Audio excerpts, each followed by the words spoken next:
Hello everyone, চলে এসেছি নতুন একটা ভিডিও নিয়ে। ইতিমধ্যেই আমার চ্যানেলে রাম মন্দিরের ভিডিও আমি আপডেট করে দিয়েছি, চাইলে তোমরা গিয়ে দেখতে পারো।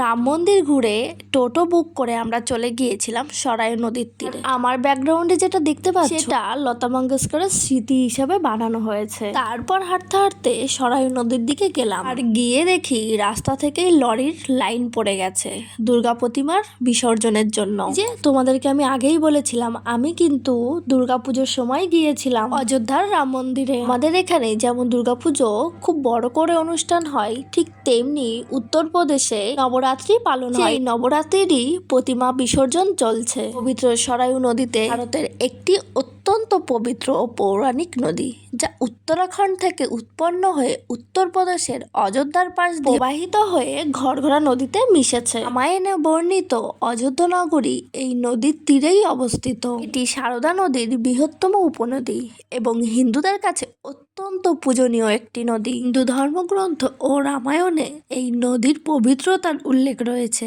যেখানে অযোধ্যার রাজা রামচন্দ্র স্নান করতেন। সরায়ু নদীর তীরে অবস্থিত সবচেয়ে বিখ্যাত শহর হলো অযোধ্যা, যা শ্রীরামচন্দ্রের জন্মস্থান হিসাবে পরিচিত। অযোধ্যার এই নদীর তীরে রামকি প্যাডি ঘাটটি অত্যন্ত জনপ্রিয়, যেখানে পুণ্যার্থীরা স্নান করেন। উত্তরাখণ্ড বা উত্তরপ্রদেশ এই নদীর সাথে গভীরভাবে জড়িয়ে আছে। দুর্গাপুজোর আজ বিসর্জন, তো আমরা গঙ্গার পাড়ে চলে এসেছি। আর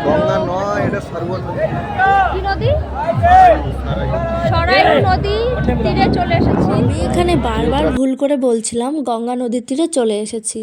অ্যাকচুয়ালি আমি গঙ্গাতে প্রতিমা বিসর্জন দেখেছি, আর এটা যে সরায়ু নদী সেটাই আমার মাথা থেকে চলে গিয়েছে। এই নদী বৈদিক কালের নদী, যার উল্লেখ আছে ঋগ্বেদে। প্রসঙ্গে এটি উল্লেখ করা হয়েছে যে অনেকগুলি ঋগ্বেদ ইন্দ্র দ্বারা দুই আর্যের বধের গল্প। এই নদীর তীরে এই ঘটনাটি বর্ণনা দেওয়া হয়েছে এবং আরিকাবতী নামে এক উপনদীর রাপ্তি নদীর উল্লেখ রয়েছে। রামায়ণের গল্পে সরায়ু নদীরও উল্লেখ রয়েছে, যেখানে বলা হয়েছে নদী অযোধ্যার মধ্যে দিয়ে প্রবাহিত হয়। দশরথের রাজধানী এবং রামের জন্মস্থান হিসাবে বিবেচিত হয়। বাল্মীকি রামায়ণের বহু পর্বে এই নদীর কথা বলা হয়েছে। উদাহরণস্বরূপ, বিশ্বামিত্র ঋষির সাথে শিক্ষার জন্য যাওয়ার সময় অযোধ্যা থেকে গঙ্গার সঙ্গমে এই নদী দিয়ে শ্রীরাম নৌকা ভ্রমণের বর্ণনা রামায়ণের বালকাণ্ডে পাওয়া যায়। কালিদাসের মহাকাব্য এবং রঘুবংশের এই নদীর উল্লেখ রয়েছে। পরবর্তীকালে তুলসীদাস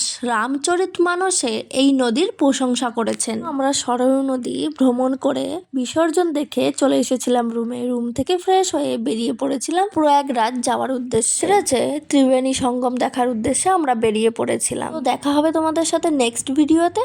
তো আমার এই ভিডিও তোমাদের কেমন লাগলো অবশ্যই কমেন্ট করে জানিও। ভালো থেকো সবাই, থ্যাঙ্কস ফর ওয়াচিং।